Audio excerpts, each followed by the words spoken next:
A Proteste, Associação Brasileira de Defesa do Consumidor, se posicionou contra a decisão da Câmara dos Vereadores do Rio, que aprovou um projeto que proíbe serviços de transporte particular de pessoas como o Uber.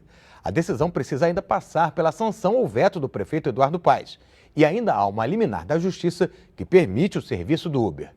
Sobre isso, eu converso com o advogado da Proteste, o Herbert Costa. Muito boa tarde, doutor. Seja bem-vindo aqui ao nosso programa. Por que a Proteste se posicionou contra essa proibição do Uber? A Proteste ela é favorável a todos os benefícios que vêm e que tragam ganho para a vida do consumidor. O Uber ela trouxe um avanço tecnológico e também ajudou o consumidor na questão de mobilidade urbana. Então, todos os projetos, seja projeto de lei, projeto feito através de uma questão política, que violem os direitos do consumidor ou que tragam prejuízo ao consumidor, a Proteste ela se posiciona contra. E o Uber trouxe essa inovação, trouxe essa vantagem para o consumidor. Mas os taxistas, por outro lado, dizem que a competição é desleal, porque eles têm que ser submetidos a uma série de fiscalizações que os motoristas do Uber não são. Exato. A defesa e o ponto de vista do táxi é uma busca legítima. Eles buscam direito legítimo. A Proteste não, de forma alguma, é contra os direitos do taxista, não. A Proteste é a favor do consumidor. É claro que a gente entende também que o serviço de Uber ele precisa de uma regulamentação. Ele não pode ficar sendo ofertado de uma forma geral, sem trazer garantias ao final para o consumidor.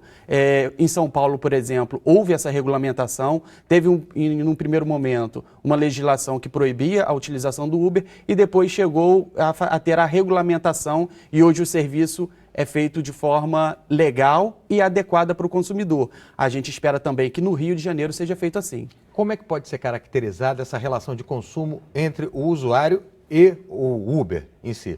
O usuário, ele é um destinatário do serviço final e o motorista e a empresa, ele é o fornecedor de serviço. Então, as regras do Código de Defesa do Consumidor são aplicáveis nesse caso.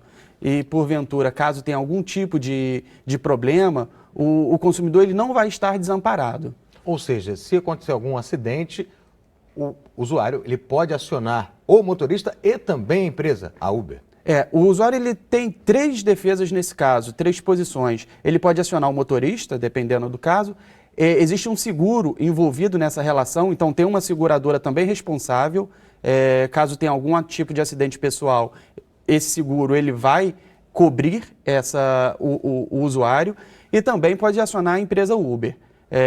Seriam 3 pessoas diferentes na esfera e que o consumidor ele pode se valer em caso de uma defesa.